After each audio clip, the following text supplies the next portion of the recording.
আপনারা জানেন যে ইতিমধ্যে লাকসামকে লালমাইয়ের সাথে এবং মনোহরগঞ্জকে নাঙ্গলকোটের সাথে নির্বাচনী অঞ্চল ঘোষণা করেছে।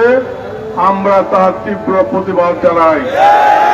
আমরা লাকসাম মনোহরগঞ্জবাসী, আমরা আত্মার আত্মীয়, আমরা এক আত্মা, এক সমাজ, এক পরিবার।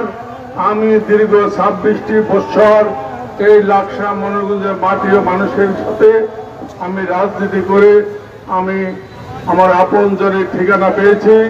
আমার ঠিকানা পেয়েছি আমার সেই মনোহরগঞ্জে। আমাদের শরীরে এক বিন্দু রক্ত থাকতো, আমরা মনোহরগঞ্জকে আলাদা হতে দেব না ইনশাআল্লাহ। এই কোনো কিছুর বিনিময়ে আমরা আমাদের মনোহরগঞ্জ লাকসামের আসন ঠিক রাখবো। আপনাদেরকে আশ্বস্ত করতে চাই, ভারপ্রাপ্ত চেয়ারম্যান জনাব তারেক রহমান বলেছেন কোন এই অঞ্চল নিয়ে কোনো আন্দোলন না করার জন্য।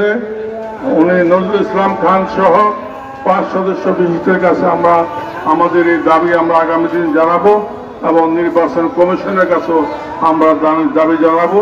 আমরা প্রয়োজনে আপনাদেরকে সাথে নিয়ে আমরা আন্দোলন সংগ্রামে ঝাঁপিয়ে পড়ব এই আশা ব্যক্ত করে আমি আমার বক্তব্য শেষ করলাম।